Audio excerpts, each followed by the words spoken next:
அபிஷேகம் பெற்ற பிள்ளைங்களுக்கு ஒரு பிரசங்கம். அபிஷேகம் பெற்றுக்கொள்ளணும். அபிஷேகம் பெற்றா பாவ நுகத்தை முறிக்கிறதுன்னு சொன்னேன். ரெண்டாவது வியாதியை குணமாக்குதுன்னு சொன்னேன். நுகம் முறிக்கப்படும். நுகம் பாரம். அபிஷேகம் நீங்கள் பெற்றுக்கொள்ளும் பொழுது ஆவியிலே வளருகிறீர்கள், கிறிஸ்துவுக்குள் வளருகிறீர்கள். ஏதாவது தடைக இருக்குதுன்னு சொன்னால், இது உடைக்கவே முடியல அப்படின்னு இருக்குதுன்னா, அபிஷேகம் என்னத்தை பண்ணிடும்? அதை உடைச்சிரும், சுக்கு நூறாக உடைச்சிரும். நீங்கள் என்ன பண்ணிடுவீங்க? விடுதலை ஆகிடுவீங்க. எஸ், அதுதான் அபிஷேகம். அவ்வளோ பெரிய வல்லமை அதில் இருக்குது. ஓகே, இப்போ அபிஷேகம் பெற்ற பிள்ளைங்களுக்கு ஒரு பிரசங்கம். எத்தனை பேர் ரட்சிக்கப்பட்டு ஞானஸ்தானம் நான் எடுத்துட்டேன், ரட்சிக்கப்பட்டு ஞானஸ்தானம் எடுத்துட்டேன்னா அப்படி கையை ஓத்துங்க, அப்படி ஒரு ஆசைங்க. ஓகே, பிரசங்கம் உங்களுக்கு தான்.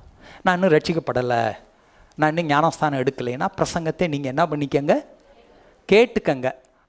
ஓகே, தலைப்பு பொருளாதார ஆசீர்வாதம். தலைப்பு பொருளாதார ஆசீர்வாதம்.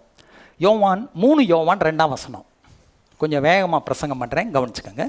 3 யோவான் 2 சொல்லுது, பிரியமானவனே, உன் ஆத்மா வாழ்வதைப் போல நீ எல்லாவற்றிலும் வாழ்ந்து சுகமாயிரு.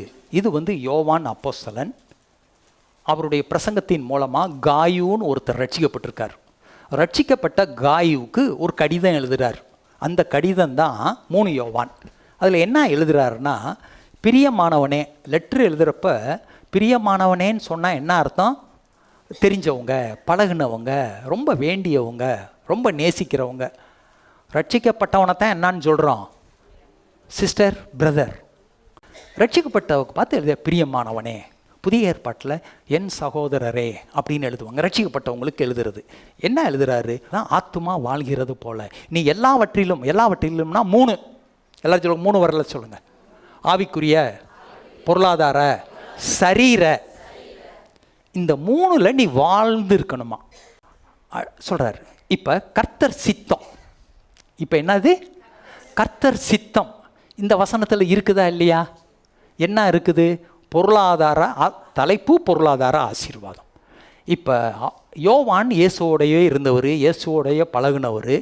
இயேசு 33 வயசில் செத்தார். யோவான் 100 வயசுக்கு அப்புறம் தான் செத்தார். அவரோடு இருந்த அனுபவம், ஆவிக்குரிய அனுபவம். ஆவியானவர் இவர் மூலமாக பேசுகிறாரு. பொருளாதார செழிப்பு கர்த்தர் சித்தம்னு அவர் எழுதி வச்சிட்டார். கர்த்தர் சித்தம் எங்கே இருக்குது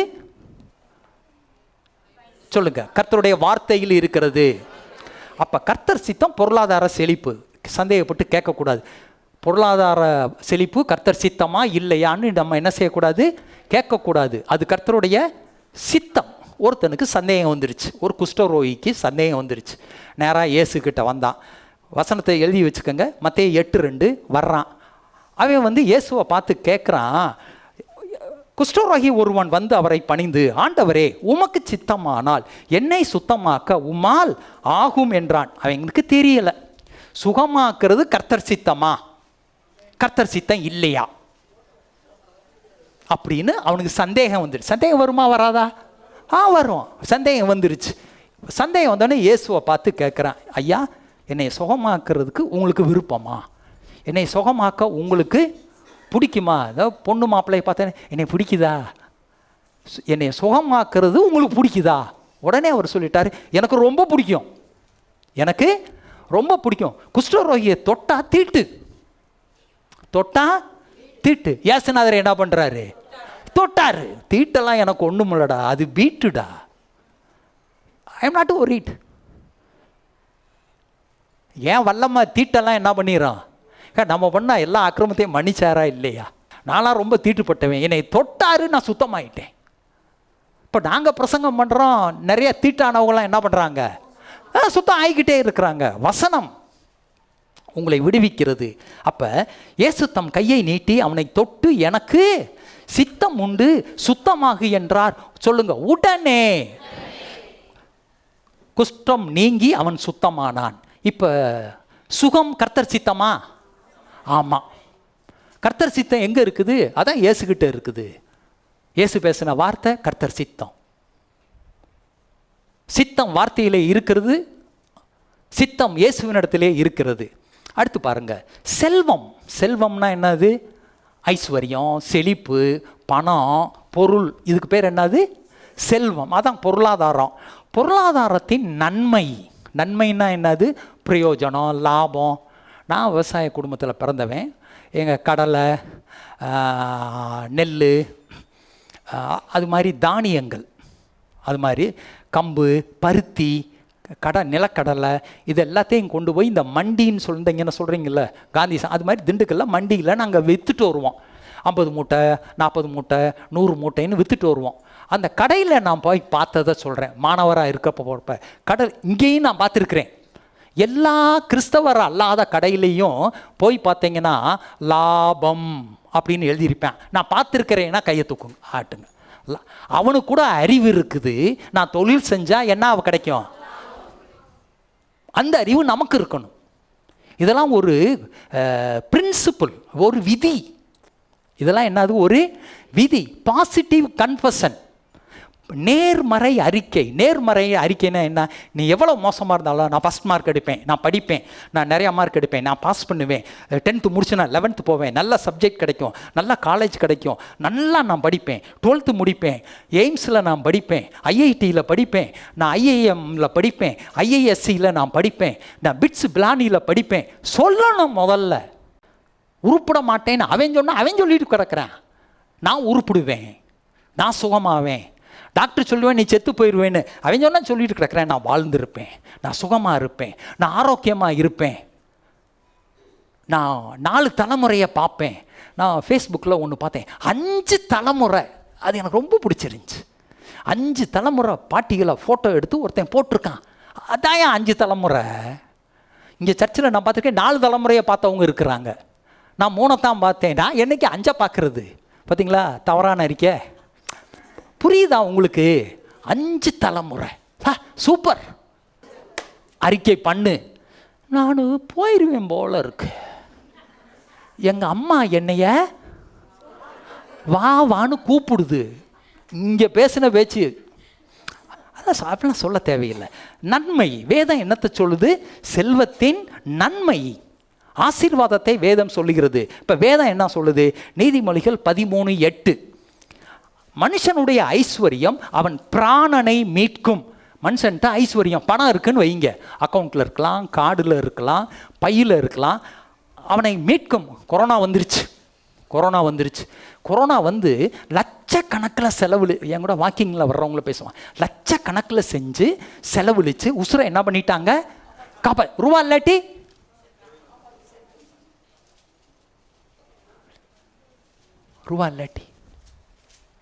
கேன்சர் வந்துடுது. கேன்சர் வந்த உடனே நீ இப்போ உடனே 1 லட்சம் கட்டு, நீ நான் அடுத்த வாரம் நீ மறுபடியும் 2 லட்சம் கட்டு. ஹார்ட் ப்ராப்ளம் வந்துருச்சு. நான் போனேன் 1 லட்சம் கட்டுனேன் 13 வருஷத்துக்கு முன்னால். பாக்கெட்டில் இருந்துச்சு, என்ன பண்ணிட்டேன்? கட்டிட்டேன். 4வது நாள் என்ன பண்ணிட்டேன்? நல்லா ரத்தம் நல்லா ஓடுது. அன்னைக்கு காசு இல்லைன்னு வை, நான் என்ன பண்ணியிருக்கணும்? என் ஆத்மாவே கர்த்தரை ஸ்தோத்திரி. அதான் ஏன் என் ஆத்மாவே கர்த்தரை ஸ்தோத்திரி வேகமாக வருது? பாக்கெட்டில் டப்பு லேது, தானிக்கும் தீனிக்கும் சரி போயிந்து, அதுக்கு இதுக்கும் காசு செலவழிஞ்சிருச்சு.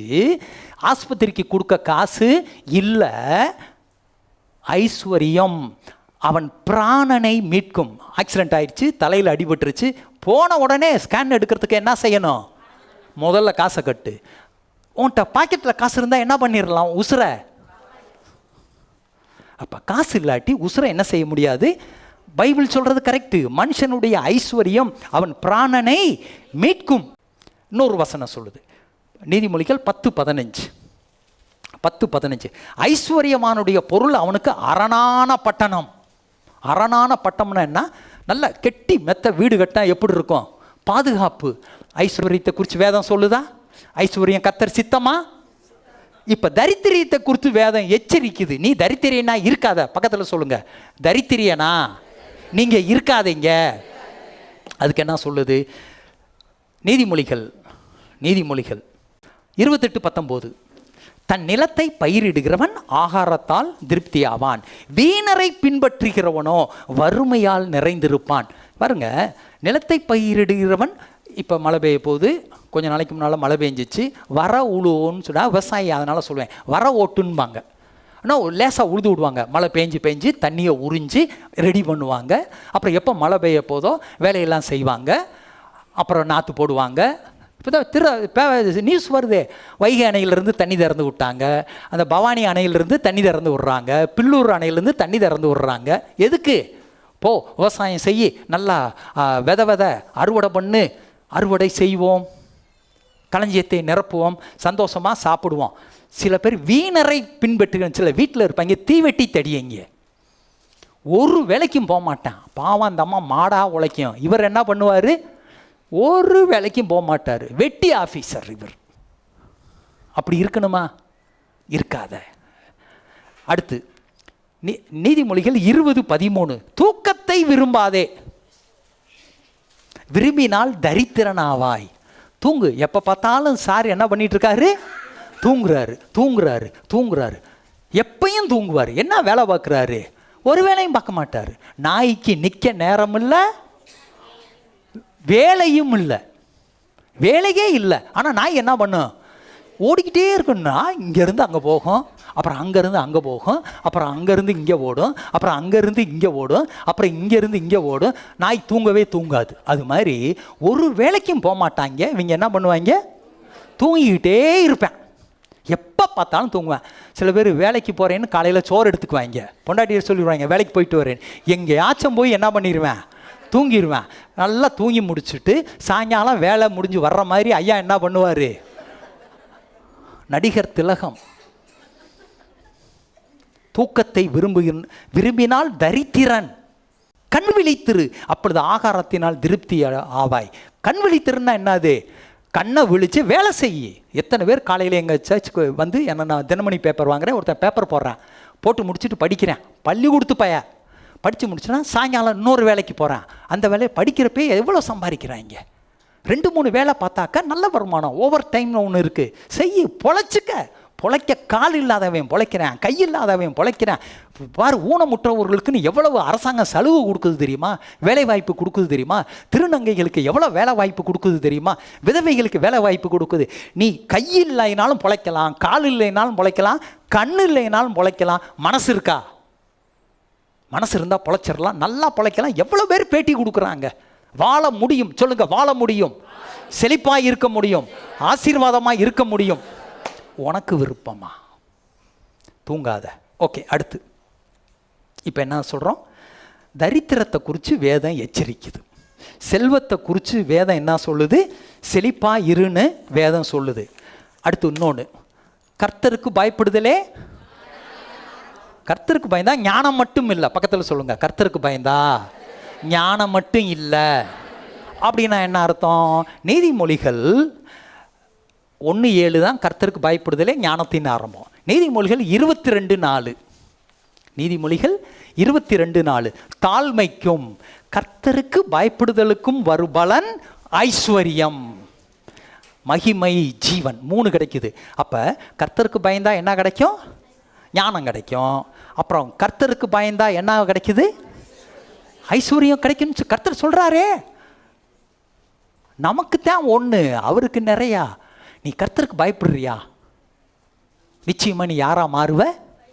ஐஸ்வர்யவானாய் கட்டாயம் மாறுவ. ஓகே, இது பொதுவான சில விளக்கங்கள். மனசை ரெடி பண்ணியிருக்கேன்.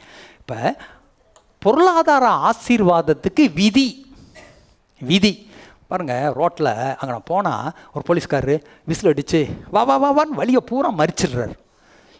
வண்டி ஓட்டி ஹெல்மெட் போடாட்டி வா வா வா வா வா வா வண்டி வந்த உடனே பைக் சாவியை என்ன பண்ணிடுவார்? எடுத்துக்குவார். போலீஸ்கார் எடுத்து வச்சுட்டு ஐயா முதல்ல சொல்கிறேன், ஐயா கூப்பிடுறாரு வாங்க. ஐயா போன உடனே இவன் என்ன செய்வேன்? நிமிர்ந்து அனுப்பேன். உடனே கொஞ்சம் குனிஞ்சிருவேன். சார், ஹெல்மெட்டு அந்த கடையில் மறந்து வச்சுட்டு வந்துட்டேன் சார், எப்பயும் போடுவேன் சார், இன்றைக்கி தான் போடலை சார், எப்பயும் எல்லா காப்பியும் வச்சுருப்பேன், இன்றைக்கி மட்டும் வைக்கலை சார். எவ்வளவு குனியணுமா? விதி என்ன? விதி டிராஃபிக் ரூல். ஒன் வேல போகக்கூடாதுல்ல? ஏன் போனேன்? ஹெல்மெட் போடணும்ல, லைசன்ஸ் வச்சிருக்கணும்ல. அது என்ன? அது சொல்லுங்க, விதி. டிராஃபிக் ரூல் போகாத. விதியை மீறினா என்னது? கர்ணம் தப்புனா அது எல்லாத்துக்கும் இந்த கொள்கை பொருந்தும். ஓகே, இப்போ விதி என்னது? Law of giving and receiving. Law of giving and receiving, அதாவது கொடுப்பதும் பெற்றுக்கொள்வதும் சட்டம். கொடுப்பதும் பெற்றுக்கொள்வதும் லா. இப்போ புவி ஈர்ப்பு விசை தெரியுமா? புவி ஈர்ப்பு விசைன்னா என்ன? மேலே எதை போட்டாலும் என்ன செய்யும்? கீழே கட்டாயம் விழுகும். ஹீலிங் கேஸு அது இது ஃபில்லப் பண்ணால் மட்டும் அது என்ன செய்யும்? மேலே போகும். ஆனாலும் அது என்ன பண்ணும்? கீழே விழுந்துடும். இது என்னது? புவி ஈர்ப்பு விசை விதி. வேதமும் இது மாதிரி விதிப்படி தான் என்ன பண்ணுது? செயல்படுது. சொன்னா லாபம்னு எழுதி போட்டு தினமும் பார்க்குறேன், தினமும் சொல்கிறேன், அது செயல்படுது. It is acting. It is acting. அது ஒர்க் பண்ணுது, ஒர்க் பண்ணும். நீயும் சொல்லு, வாழ்ந்திருப்பேன், செழித்திருப்பேன், சுகமாயிருப்பேன், சமாதானமாயிருப்பேன், இடங்களை வாங்குவேன், வீடுகளை கட்டுவேன், பணத்தை சேமித்து வைப்பேன். கடை வாங்குவேன்னு சொல்லக்கூடாது. பணத்தை சேமித்து வைப்பேன், நல்ல கார்களை வாங்குவேன், நன்றாக ஓட்டுவேன், வெளிநாடுகளுக்கு செல்வேன், பல இடங்களை பார்ப்பேன், நான் ஆசீர்வதிக்கப்பட்டவன். சொல்லு, செய், வேலையை தேடு, கண்டுபிடி, வீட்டில் தூங்காத. பாசிட்டிவ் கன்ஃபெஷன் சொல்லிக்கிட்டே இரு. இப்போ கொடுப்பதும் பெறுவதும், law of giving and receiving. பாருங்க, கொடுங்கள் கொடுக்கப்படும். கிறிஸ்தவமே எங்கே ஆரம்பிக்குது தெரியுமா? கொடுக்கறதுல தான் ஆரம்பிக்குது. யோவான் 3:16 என்ன தெரியுமா சொல்லுது? தேவன் தம்முடைய ஒரே பேரான குமாரனை விசுவாசிக்கிறவன் எவனோ அவன் கெட்டு போகாமல் நித்திய ஜீவனை அடையும்படிக்கு இவ்வளவாய் அவரை தந்தருளி இவ்வளவாய் உலகத்தில் அன்பு கூர்ந்தார். நீங்கள் கெட்டு போகக்கூடாது, நான் கெட்டு போகக்கூடாதுன்னு பிதாவானவர் யாரை கொடுக்குறாரு? குமாரனை, இயேசுவை கொடுத்தார். கொடுக்குறப்ப எத்தனை பேரை கொடுத்தாரு? ஒருத்தர். கொடுங்கள் கொடுக்கப்படும். இயேசுவை கொடுத்தாரு. இன்னைக்கு உலகத்தில் 800 கோடி மக்கள், உலகத்தில் 37% கிறிஸ்தவர்கள். ஆனால் கிறிஸ்தவன்னு இன்னும் சர்டிஃபிகேட் வாங்காமல் இருக்கிறவங்க 50% மேலே இருக்கிறாங்க. அதாவது 400 கோடிக்கு மேலே உலகத்தில் யாரை விசுவாசிக்கிறாங்க? இயேசுவை. பிதா எத்தனை பேரை கொடுத்தாரு? ஒருத்தரை. திரும்ப இப்போ எவ்வளோ பேரை பெற்றுக்கொள்கிறாரு? இன்னைக்கு 400 கோடி. கொடுங்கள், தேவனே கொடுத்தாரே, நம்ம என்ன செய்யணும்? கொடுக்கணுமா கூடாதா? நம்ம கொடுக்கணும். சரி, வசனத்துக்கு பார்த்துடலாம். லூக்கா பாட்டு பாடினது தான். லூக்கா 6:38. கொடுங்கள் அப்பொழுது உங்களுக்கு கொடுக்கப்படும். கொடுத்தா கொடுக்கப்படும். அது எப்படி திரும்ப கொடுக்குறாரு? அமுக்கி குலுக்கி சரிந்து விழும்படி நன்றாய் அளந்து உங்கள் மடியிலே போடுவார்கள். நீங்கள் எந்த அளவினால் அளக்கிறீர்களோ அந்த அளவினால் உங்களுக்கும் அளக்கப்படும். அமுக்கி, கிராமத்தில் பார்த்தீங்கன்னா பருத்தி விவசாயம் பண்ணோம். பருத்தியை மூட்டையில் போட்டு திண்டுக்கல்லில் போய் அந்த மண்டியில் நாங்கள் விற்கணும். பருத்தியை அது உப்பிக்கிட்டு வரும். அப்போ பருத்தியை என்ன செய்யணும்? ஒரு கைத்தை கட்டிக்குவாங்க, 2 பேர் சாக்கை பிடிச்சிக்குவேன், ஒருத்தன் மேலே ஏறி மிதிப்பேன், கையை வச்சு அப்படியே திணிக்கணும். அதேமாதிரி மரக்காலில் அளக்கிறப்ப இந்த அப்படி குலுக்குனிங்கன்னா செட் ஆகிக்கிட்டே இருக்கும். ஒரு மரக்காலை குலுக்கி வச்சிங்கன்னா ஒரு மரக்காலுக்கு பதில் 1.5 மரக்கால் பிடிக்கும். அதான் உண்மை. வெயிட்டு வேறு, பிடிக்கிறது வேறு. டூரெல்லாம் போயிருக்கிறீங்களா? வெளியூருக்கு போயிருக்கீங்களா? பையில் ஜாமான் எடுத்துகிட்டு போயிருக்கீங்களா? அந்த பையில் ஊருக்கு போகிறப்ப என்ன பண்ணுவாங்க? நான்லாம் டூர் போயிருக்கேங்க. நான் தான் நிறைய தடவை போயிருக்கேன். எப்படியும் ஒரு எத்தியோப்பியாவுக்கே 6 தடவை அப் அண்ட் டவுன் 6 ட்ரிப்பு. போகிறப்பையும் எப்படி கொண்டு போகணும்? அமுக்கி அங்கேருந்து வர்றப்பையும் இங்கே இருக்கிற கூட பிறந்தவங்களுக்கு கொடுக்கறதுக்கு அமுக்கி அப்புறம் எப்படி குலுக்கி அப்படின்னா நிறையா. ஒரு மரக்காலுக்கு பதில் எவ்வளவு கிடைக்குது? கட்டாயம் 1.5 மரக்கா. அடுத்து பாருங்க, நன்றாய் அளந்து கொடுப்பது உங்கள் விசுவாசத்தை செயல்படுத்துகிறது. விசுவாசம் பிரசங்கம், விசுவாசம். இந்த விசுவாசத்துக்குன்படி நீங்கள் செயல்பட்டீங்கன்னா நீங்கள் தேவ மனுஷன், தேவனுக்கு பயப்படுறவங்க. நீ விசுவாசித்தால் தேவ மகிமையை காண்பாய். விசுவாசத்து கர்த்தர் கொடுக்குறப்ப அவர் மகிமையாக திருப்பி கொடுக்குறாரு. ஏன்னா அவர் கொடுக்கப்படும் தானே சொன்னார். கொடுப்பாரா கொடுக்க மாட்டாரா? கொடுப்பாரே. இவ்வளோ நாள் கொடுக்கப்பட்டு ஆசீர்வதிச்சிருக்கிறோமே. கல்யாணம் ஆகிறப்போ இத்தினூண்டு சம்பளம் எல்லாம் கேட்பாங்க, இதை எப்படி பிழைக்க போகிறானோன்னு. ஆனால் இன்றைக்கி அவன் பேசுவானா எவ்வளோ சம்பளம்? போகிற அன்னைக்கு ஒர்க்கராக இருந்த, இன்றைக்கி ஆஃபீஸராக இருக்கிற, அன்றைக்கி சைக்கிளில் வந்த, இன்றைக்கி காரில் வர்ற, கேட்க எவ்வளோ சந்தோஷமாக இருக்குது. நிச்சயம் உயர்த்துவார். நம்ம இன்றைக்கி இருக்கிறத பார்க்குறோம். கர்த்தர் நீ கடைசியாக எப்படி இருக்கிறையோ அதை பார்க்குறாரு இப்போவே. எனவே கொடுப்பது எப்படி கொடுக்கிறீர்களோ அப்படியே கொடுக்கப்படும். இதுக்கு பேர் கிள்ளி கொடுக்கறது. கிள்ளி கொடுத்தா கர்த்தருக்கு நிறையா பேர் எப்படி, கொஞ்சம் பேர் எப்படி கொடுக்குறாங்க, கிள்ளி கொடுக்குறாங்க. இதுதான் கிள்ளி. அப்போ கர்த்தரும் என்ன பண்ணுவார், இந்தா நீ இவ்வளோ தானே கொடுத்த. கர்த்தருக்கு சில்லற காசு போட்டால் கர்த்தர் என்ன திரும்பி போடுவார், சில்லற காசு தான் போடுவார், சில்லற காசு தான் போடுவார். மொய் 5000 வச்சா அவன் கல்யாணத்தப்போ உனக்கு எவ்வளோ வைப்பேன், 5000. பணம் வைக்க மாட்டானா? இப்போ நீ 10,000 மொய் வச்சேன்னா உங்கள் வீட்டு கல்யாணத்துக்கு அவன் எவ்வளோ வைப்பேன்? இப்போ நீ போய் நெத்தி பட்டம் மாமேன் நாத்தனார் பட்டம் மாமேன் பட்டம் அது காசு ஒன்று கட்டுவாங்க. நீ இப்போ காசு கட்டினேன்னா அது 50,000 60,000 இருந்தாலும் உன் வீட்டு கல்யாணம் நடக்கிறப்ப அவன் என்ன பண்ணுவேன், அதே நெத்தி பட்டத்தை கட்டுவேன். நீ போய் 1 பவுனுக்கு மச்சனை மோதிரம் போட்டேன்னா உன் வீட்டு கல்யாணம் 5 வருஷம் கழிச்சு வரும், 10 வருஷம் கழிச்சு வரும். நீ வாங்கினப்போ 5,000 தான் நகை, இப்போ 50,000. அவன் என்ன பண்ணுவேன், போடலைன்னா தொலைச்சி போடுவாங்க.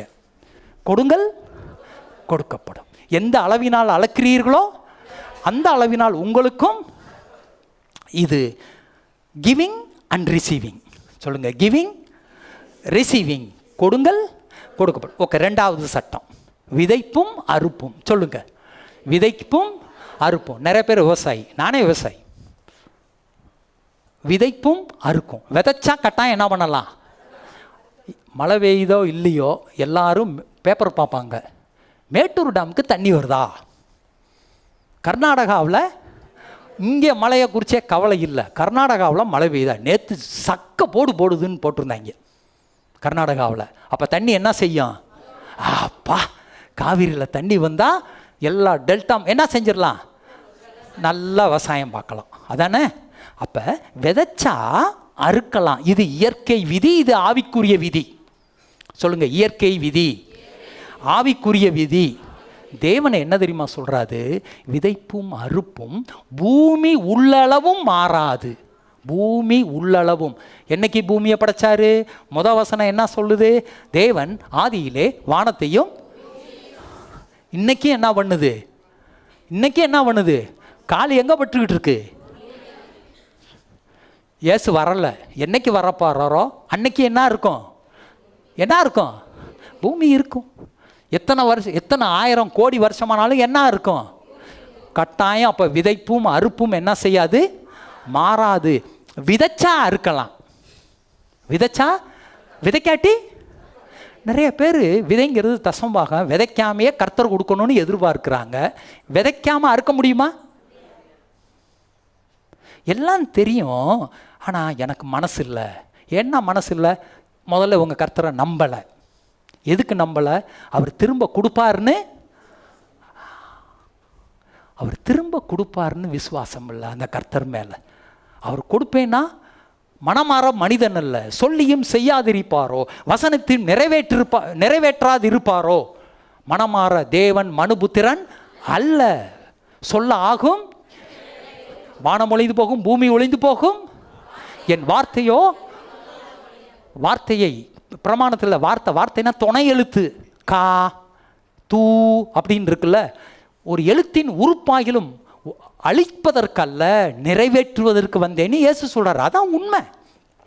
இப்போ பாருங்க, ஆதியாகமம் 8:22 தேவன் சொல்றாரு. என்ன சொல்றாரு, பூமி உள்ள நாளளவும் விதைப்பும் அறுப்பும் சீதளமும் உஷ்ணமும் கோடைக்காலமும் மாரிக்காலமும் பகலும் இரவும் ஒளிவதில்லை என்று தம்முடைய, எல்லாரும் சொல்லுங்க, உள்ளத்தில்.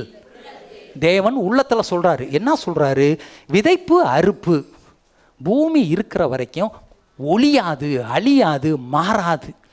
அப்போ விதைச்சா கட்டாயம் என்ன செய்யலாம், 100% அறுக்கலாம், 100% அறுக்கலாம், மாற்றமே இல்லை. விவசாயிகள்லாம் இருக்காங்க. எத்தனை பேர் விதைச்சா அறுத்த விவசாயிகள் இருக்கிறீங்க? எத்தனை பேர் இருந்தால் இத்தனை பேர் இருக்காங்கல்ல. விதைச்சி அறுத்தவங்க, இல்லை கூலி வேலைக்கு கூட போயிருக்கலாம். விவசாய கூலி வேலை பார்த்துருக்கோம். எத்தனை பேர் விதைச்சதை பார்த்துருக்குறீங்க? எத்தனை பேர் அறுத்ததை பார்த்துருக்குறீங்க? விதைச்சா கட்டாயம் என்ன செய்யலாம்? மரம் நட்டால் என்ன செய்வேன்? பழத்தை சாப்பிடுவேன். தென்னங்கண்ணை நட்டால் என்ன பண்ணுவேன்? தண்ணி கட்டாயம் குடிப்பேன். மாறாது சொல்கிறாரு.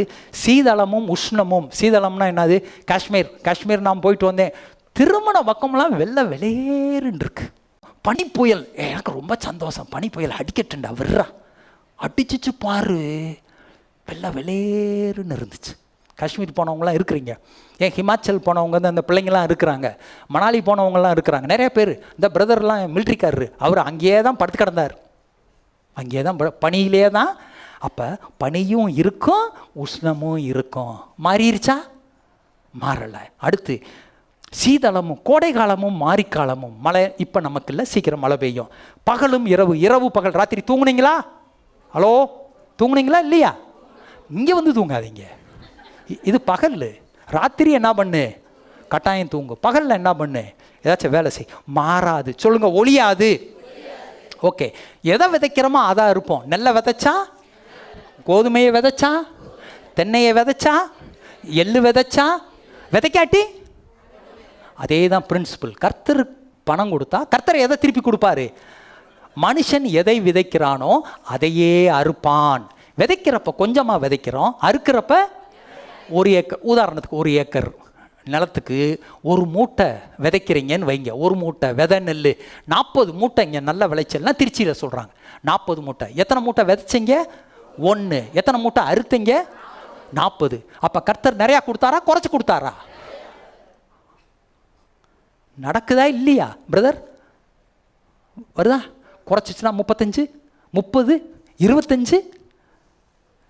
சில சமயம் சரியா விளையாட்டு 25 விளையும்ல, 20 விளையும்ல.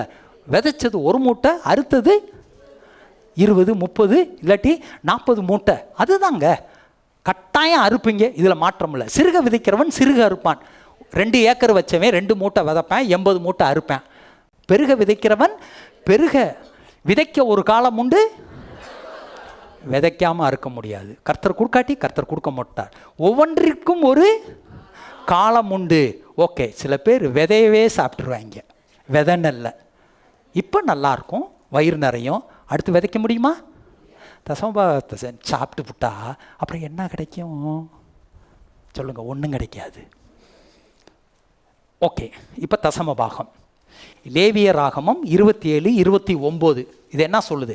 தேசத்திலே நிலத்தின் வித்திலும் விருட்சங்களின் கனியிலும் தசமபாகம் எல்லாம் கர்த்தருக்கு உரியது, அது கர்த்தருக்கு பரிசுத்தமானது. ஓகே, அதிலே 32 சொல்லுது, 10ல் 1 பங்கு கர்த்தருக்கு பரிசுத்தமானது. இப்போ தசமபாகம்னா என்ன?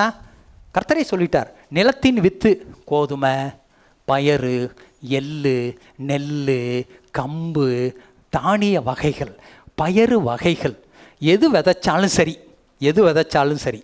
விருட்சங்கள் கனி, மரம், பலாமரம், ஆப்பிள் தோப்பு. அடே அப்பா, எங்களை போய் விட்டான் பாருங்க. பெஹல்காம் போகிற இடத்துல அது சொல்லிட்டான், டோன்ட் டச் அப்படின்னு. ஆப்பிள் மரத்துக்கிட்ட, டீ கடைக்கிட்ட குவிது கூட்டம், போகிற டூரிஸ்டெல்லாம் டோன்ட் டச். சரி, உடனே கிட்டத்தில் விட்டு அப்படி நின்றுக்கிட்டோம். ஏன்னா ஒரு பூ, ஒரு ஆப்பிள். இன்றைக்கி 1 கிலோ ஆப்பிள் வந்து 250 ரூபா. 4 ஆப்பிள் நிற்கும், இல்லாட்டி 5 ஆப்பிள் நிற்கும். அப்போ ஒரு ஆப்பிள் பழம் எவ்வளவு? 50 ரூபா. அதனால் பூவை என்ன பண்ணாத, டோன்ட் டச், தொடாத. தொட்டால் பூ என்ன பண்ணிடும்? 50 ரூபா போச்சு. தொட்டா என்னங்க 50 ரூபா போச்சே. 5 பூவை தொட்டைனா 250 ரூபா போச்சே. Don't touch. கர்த்தருடைய பணத்தை டோன்ட் டச், தொடக்கூடாது. வசனம் என்ன சொல்லுது? தசமபாகம் எல்லாம் யாருக்குரியது? இவர் வேற ஒருத்தர், இவர் இன்னொருத்தர். ஓம்பனா 90%. தசமபாகம் யாருக்குரியது? இது அடுத்த ஒரு பணம். அடுத்த ஒரு பணத்தை என்ன பண்ணிடணும்? அவர்கிட்ட கொடுத்துடணும். அது என்ன? அது பரிசுத்தமானது. சொல்லுங்க, பரிசுத்தமானது. பரிசுத்தமானதை பரிசுத்தம் உள்ளவர்கிட்ட கொடுத்துடணும், கர்த்தர்கிட்ட கொடுத்துடணும். ஏன்னா இது அடுத்தவங்க பொருள். வேதத்தில் யாத்திராகமம் 30 குறித்து மட்டும் வைங்க. யாத்திராகமம் 30 22 33 வரைக்கும். அடுத்து தானியேல் 5. தானியேல் 5 வீட்டில் போய் வாசித்துக்கங்க, கவனிங்க. உபாகமம் 30 யாத்திராகமம் 30 22 33 வரைக்கும் மோசேயிட்ட கர்த்தர் சொல்றார். சொல்லுங்க, மோசேயிடம் கர்த்தர் சொன்னார். என்ன சொல்றாரு? ஆசரிப்பு கூடாரத்தை அபிஷேகம் பண்ணணும். அன்னைக்கெல்லாம் பார்த்தீங்களா, எண்ணெயில் அபிஷேகம், ஷாலில் அபிஷேகம் பார்த்தோமா? பார்த்துட்டோம். அதே மாதிரி இங்கே என்ன கர்த்தர் சொல்கிறாருன்னா, ஆசரிப்பு கூடாரத்தை, அந்த பரிசுத்த ஸ்தலத்தை, மகா பரிசுத்த ஸ்தலத்தை, பலிபீடத்தை, மேஜையை, கிண்ணத்தை, விளக்க, குத்து விளக்க, இது மாதிரி நிறையா கிண்ணம், நிறையா இருக்குது பொருட்கள். இதை எல்லாத்தையும் என்ன பண்ணு? அபிஷேகம் பண்ணு. அதுக்கு அபிஷேக தைலம்னு ஒன்று இருக்குது. பரிசுத்த அபிஷேக தைலம். எல்லாரும் சொல்லுங்க, பரிசுத்த அபிஷேக தைலம். அதுக்கு ஒரு ரேஷியோ இருக்குது. இதுபடி தான் செய்யணும். இதுபடி செஞ்சு அந்த தைலத்தை எடுத்து என்ன பண்ணணும்? அபிஷேகம் பண்ணணும். ப்ளஸ் ஆசாரியன் ஆரோன் அவன் குமாரரையும் என்ன பண்ணணும்? அபிஷேகம் பண்ணணும். இந்த ரேஷியோவில் யாரும் என்ன செய்யக்கூடாது? செய்யக்கூடாது. யாரும் செய்யக்கூடாது. இந்த அபிஷேகத்தை செஞ்சு யார் மேலாச்சும் தெளிச்சவனை என்ன பண்ணணும்? கொன்று போடு. கர்த்தர் சொல்லிட்டார், பரிசுத்த அபிஷேக தைலம். இதுபடி நீ செஞ்ச, யார் மேலேயாச்சும் தெளிச்ச அவனை என்ன பண்ணு? கொன்று போடு. பாஸ்டர், இதெல்லாம் உண்மையா? அதான் உண்மை, அதனால தானே சொல்கிறேன். அது உண்மை, அது உண்மை. ஓகே, இப்போ பாருங்க, உண்மையா பொய்யா பார்க்கலாமா? பார்க்கலாம். நேபுகாத் நேச்சார்னு ஒரு ராஜா இருந்தாரா? அவர் எருசலேமுக்கு வந்தார், எல்லா பொருள்களையும் எடுத்தார், எரித்து விட்டுட்டு ஜாமானெல்லாம் தூக்கிட்டு எங்கே போயிட்டார்? பாபிலோன் தேசத்துக்கு போயிட்டார். அவன் செத்தேன், அவன் பையன் செத்தேன். அப்புறம் இன்னொரு மகன் வர்றேன், அவன் பேர் பெல்சாத்சார். பேர் என்னது? பெல்சாத்சார். பெல்சாத்சார் ஒரு விருந்து கொண்டாடுறேன். தானியேல் 5 விருந்து. இது கொஞ்சம் கதை கோச்சிக்க மாட்டீங்களே, பைபிள் சொல்கிறது தானே நான் சொல்கிறேன். அவன் ஒரு விருந்து செய்கிறான். விருந்துக்கு நிறையா பேர் வந்துட்டாங்க. ராஜா 127 நாடு. அப்போ எவ்வளோ பெரிய அதிபதி இருப்பாங்க. எல்லாரும் வந்தாங்க. இவன் மனைவிமார்கள், அப்போ பொண்டாட்டி நிறையா ராஜாவுக்கு.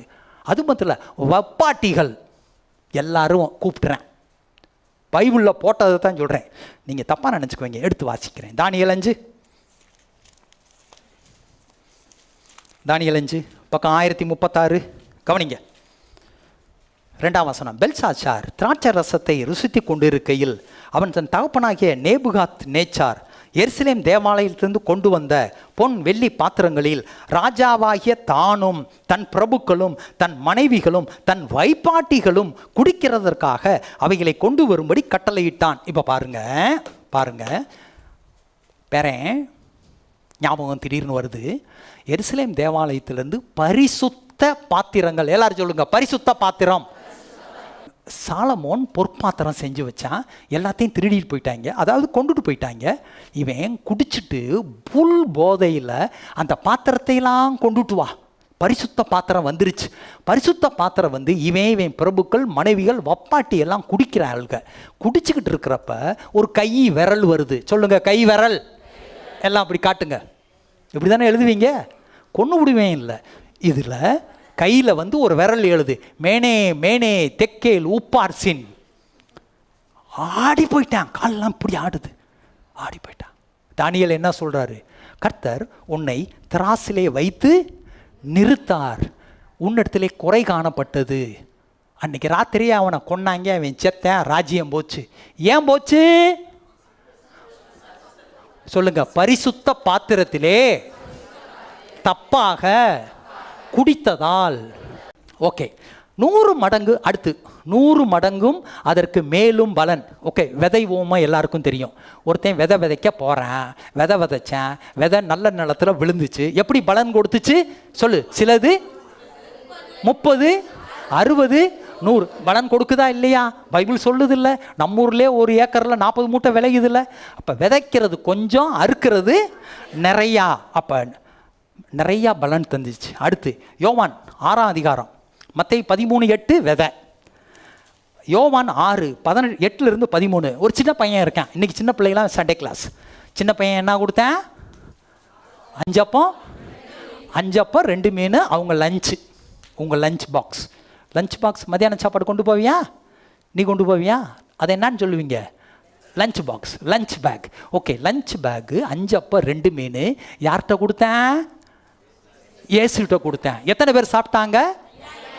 5000 புருஷர்கள். அப்படின்னா 15000 பேர். கொடுத்தது கொஞ்சம், பெற்றுக்கொண்டது மிச்சம் வேற 12. அப்போ கொடுங்க, நிறையா கிடைக்கும். லூக்கா 5:1-7. லூக்கா 5:1-7. பேதுரு ஒரு படகை கொடுக்குறார். படகுல நின்று யார் பிரசங்கம் பண்ணுறது? இயேசு. பிரசங்கத்தில் என்ன பிரசங்கம் பண்ணுறாரு? கொடுங்கள் கொடுக்கப்படும். பிரசங்கம் பண்ணி முடித்த உடனே போய் வலைய போடுறேன். எத்தனை படகு? நிறையா மீன். சொல்லுங்கள், 2 படகு. அவ்வளோலாம் பிடிக்கவே முடியாது. கர்த்தர் பிடிக்க வைக்கிறார்ல. மீனை பார்த்து சொல்லிட்டாரு, போய் எல்லாம் ஜம்ப் பண்ணு. அம்பட்டும் படகு நிறைஞ்சிருச்சு.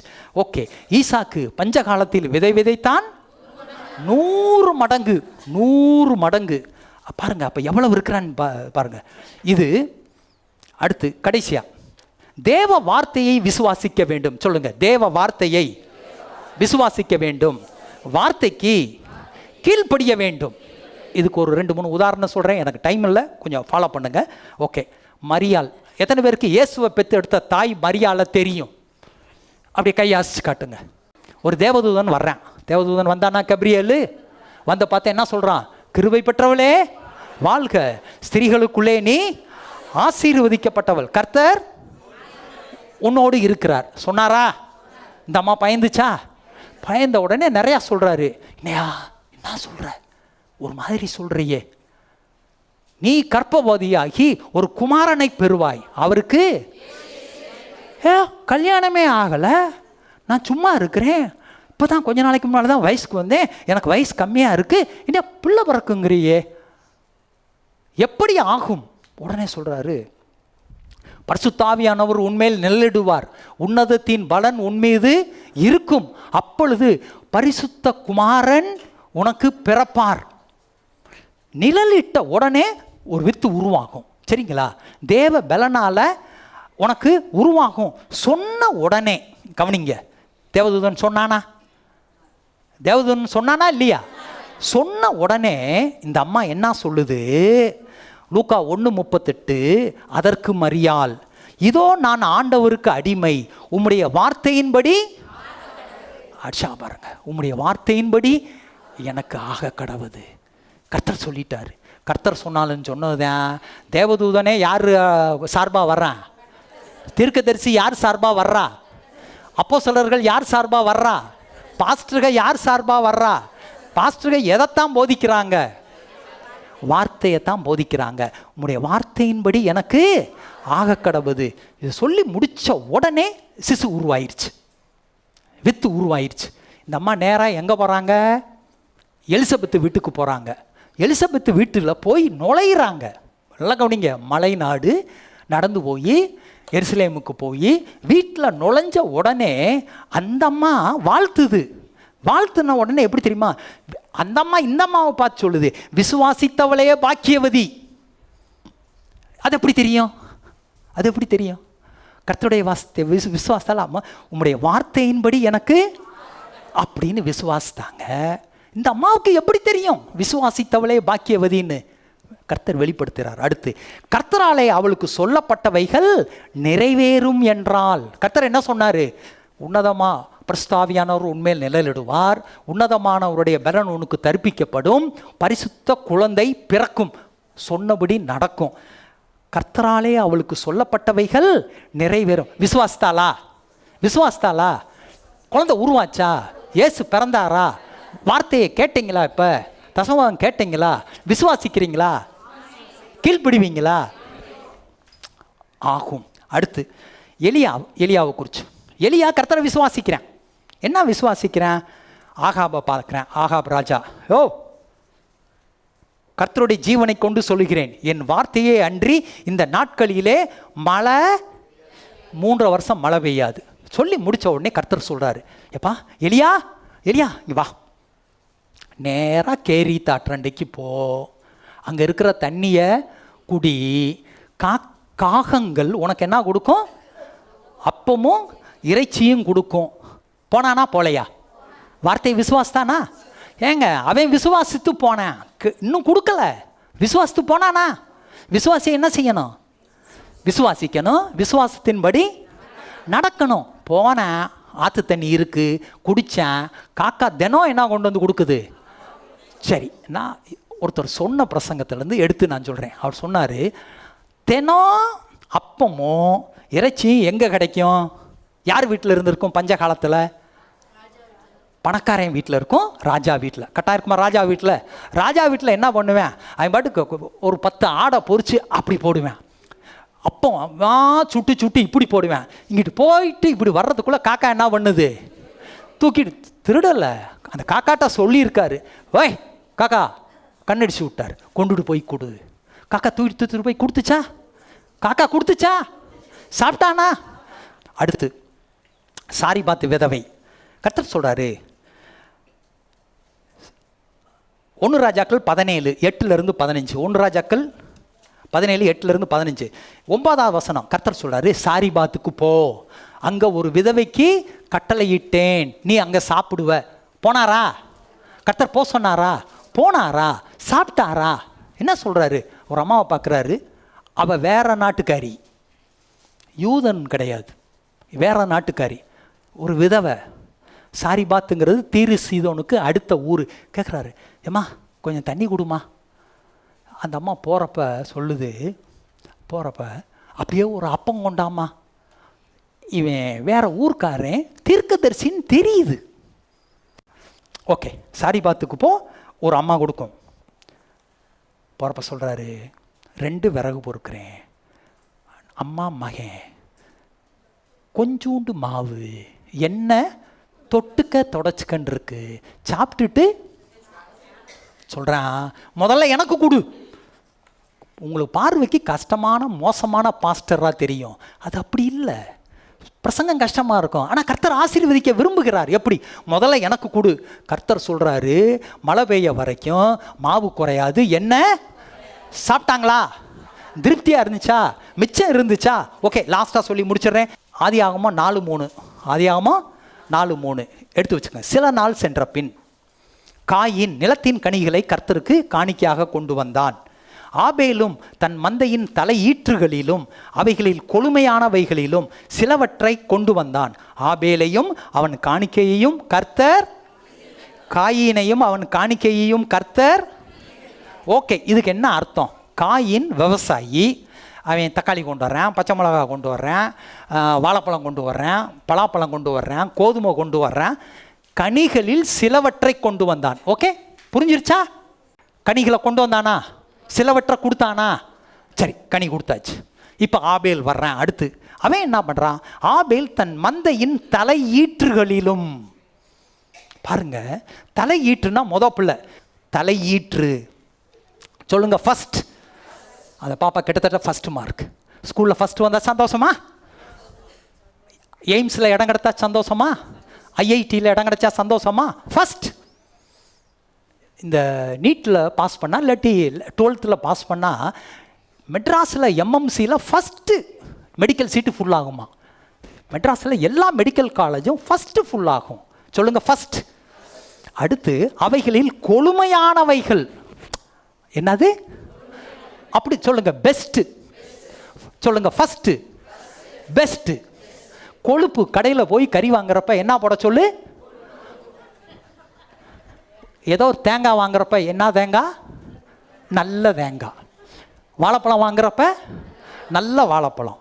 மீன் வாங்குறப்ப துணி எடுக்கிறப்ப நல்ல துணி. பொண்ணு மாப்பிள்ளை கர்த்தருக்கு மட்டும்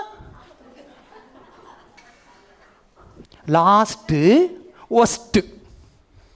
லாஸ்ட்டு 30ஆம் தேதி என்ன இருக்கும் வீட்டில்? சில்லற காசு. சில்லற காசு. கர்த்தருக்கு என்ன கொடுக்கணுமா? புரியுதா? ஏன் ஆபேலை கர்த்தர் ஆசீர்வதிச்சாருன்னு புரியுதா? ஆபேல் கர்த்தருக்கு என்ன கொடுத்தான்? சொல்லுங்க, ஃபஸ்ட்டு பெஸ்ட்டு. அப்போ தசமபாகம் கொடுக்குறவங்க எதை கொடுக்குறாங்க? First best. பெஸ்ட்டுன்னா என்னது? இப்போ எல்லாம் 500 ரூபா நோட்டாக போச்சு. முந்தி 1000, 2000, 2000 காணா. அப்போ பாருங்கள், இப்போ 10,000 ரூபா சம்பளத்துக்கு குறைஞ்சி எவனுக்கும் எந்த சம்பளம் கிடையாது. 10,000 ரூபா சம்பளம் வாங்கினா கர்த்தருக்கு எவ்வளவு? 1000. 20,000 ரூபா சம்பளம் வாங்கினா கர்த்தருக்கு 2000. 1,00,000 சம்பளம் வாங்கினா 10,000. அப்போ சம்பளமே உயர வேணாமா உனக்கு? ஐடி ஃபீல்டு 2,50,000 லட்சம் வாங்குறாங்க. கண்ணை மூடிக்கிட்டு 2,50,000 லட்சம். அப்போ கர்த்தருக்கு எவ்வளோ கொடுப்பாங்க? 25,000 கொடுப்பாங்க. கொடுப்பாங்களா கொடுக்க மாட்டாங்களா? உயர்த்துறது யாருமா? கர்த்தர் தானம்மா. யாருக்குமா கொடுக்குறீங்க? கர்த்தருக்கு தானம்மா கொடுக்குறீங்க. ஓம் பணமா? பரிசுத்தமானது, கர்த்தருக்குரியது. ஓகே, அடுத்து கிங் ஜேம்ஸ் வெர்ஷன். நான் தமிழில் வாசிக்கிறேன், அந்த பிள்ளை கிங் ஜேம்ஸ் வாசிக்கும். மைக்கு கிட்ட போ. வேற யார் இங்கிலீஷ் பைபிள் வச்சுருக்கா? என்ன வெர்ஷன் வச்சுருக்கீங்க? என்ன வெர்ஷன்? English standard version. சரி, நீ எடுத்துக்க, நான் வாசிக்கிறேன். என்னாகமம் 18:11. என்னாகமம் 18:11. இதோட முடியுது பிரசங்கம். 5 நிமிஷம் கூட எடுத்துட்டேன். இஸ்ரவேல் புத்திரர் ஏறெடுத்து படைக்கிறதும் அசைவாட்டுகிறதுமான அவர்களுடைய எல்லா காணிக்கையின் படைப்பும் அவர்கள் கர்த்தருக்கு கொடுக்கும் அவர்களுடைய முதற் பலன்களாகிய உச்சிதமான எண்ணெயும் உச்சிதமான திராட்சை ரசத்தையும் உச்சிதமான தானியத்தையும் கொடுத்தார்கள். இஸ்ரவேல் புத்திரர் என்னத்தை கொடுத்தாங்க? முதற் பலன். எதை கொடுத்தாங்க? முதற் பலன். முதற் பலன்ல எதை கொடுத்தாங்க சொல்லுங்க? உச்சிதமான எண்ணெய், உச்சிதமான திராட்சை ரசம், உச்சிதமான தானியம். உச்சிதத்துக்கு என்னன்னா பெஸ்ட். உச்சிதம்னா என்னது? பெஸ்ட். இங்கிலீஷ் பைபிளில் பெஸ்ட்டுன்னு தான் போட்டிருக்கு. அப்போ நெல் கொடுத்தா கர்த்தருக்கு எதை கொடுக்கணும்? பெஸ்ட்டு. First best. ஃபஸ்ட்டுனா முதல்ல கர்த்தருக்கு, முதல்ல கர்த்தருக்கு, அப்புறம் தான் உனக்கு. கர்த்தருக்கு எதை கொடுக்கணும்? பெஸ்ட்டு. பெஸ்ட்டுன்னா என்னது? என்ன சம்பளம் வாங்குறியோ அதில் 500 ரூபா நோட்டு பெஸ்ட்டு. கிழிஞ்சது, அழுக்கு இல்லை, அட கூடுமான வட்டு கொஞ்சம் சுத்தமாக இருந்தால் சரி. இப்போ இங்கிலீஷ் பைபிள் என்ன சொல்லுதுன்னு பார்க்கலாமா?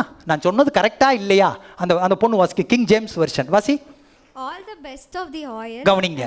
Best of the oil. And all the best of the wine. Best of the wine. And of the wheat of the அந்த first வீட்டுன்னு fruits. சொன்னா best of the wine and best of the wheat. அதுதான் அதுக்கு அர்த்தம். Thank you. Numbers 18:12. All the best of the oil and all the best of the wine and the grain, the first fruit of what they give to the Lord. அப்படின்னா கிரெயின்னா கோதுமை, அவங்களுக்கு அது கோதுமை. அப்போ best of the oil, best of the wine, best of the wheat. என்னென்ன Bible சொல்லுது? New international version அது சொல்லுது finest olive oil, finest new wine, finest new grain and first fruit. எல்லாத்துலேயும் ஃபஸ்ட்டு ஃப்ரூட் வருது. முதற் பலன் வருதாப்பா? ஃபஸ்ட்டு ஃப்ரூட் வருது. அப்போ காணிக்க இஸ்ரவேல் புத்திரர் எதை கொடுத்தாங்க? வேதம் சொல்லுது. அடுத்து சொல்லுது, கிங் ஜேம்ஸ் வெர்ஷன் சொல்லுது, ரிவைஸ்டு வெர்ஷன் சொல்லுது, ஆம்பிளிஃபைடு பைபிள் சொல்லுது. ஃபைனஸ்ட்னா சிறந்தது, ரொம்ப சிறந்தது. இன்னைக்கு அதுக்கு லாங்குவேஜ் என்ன தெரியுமா? சூப்பர்ரா. சூப்பர்னு ஒன்று சொல்லுவீங்களே, இதுதான் ஃபைனஸ்ட்னா சூப்பர். அப்போ கர்த்தருக்கு எதை கொடுக்கணும்? பெஸ்ட்டாக கொடுங்க. கர்த்தர் என்ன சொல்றாரு? என்னை கனம் பண்ணுகிறவர்களை நானும் கனம் பண்ணுவேன், என்னை அசட்டை பண்ணுகிறவர்களை நான் கன ஈனப்படுத்துவேன். என்னை அசட்டை பண்ணா உன்னை அசட்டை பண்ணுவேன், நீ என்னை கனம் பண்ணா உன்னைய கனம் பண்ணுவேன். ஓகே, கர்த்தர் உங்கள் இருதயத்தில் புதிய ஆவியை கட்டளையிட்டிருக்கார். கல்லான இருதயத்தை எடுத்து போட்டுட்டு என்ன இருதயம் கொடுக்குறாரு? புதிய ஆவி இருக்குது, புதிய அபிஷேகம் இருக்குது. பழைய இருதயம் மாறிடுச்சு, புது இருதயம் வந்துருச்சு. கர்த்தருக்கு கொடுங்க. God bless you.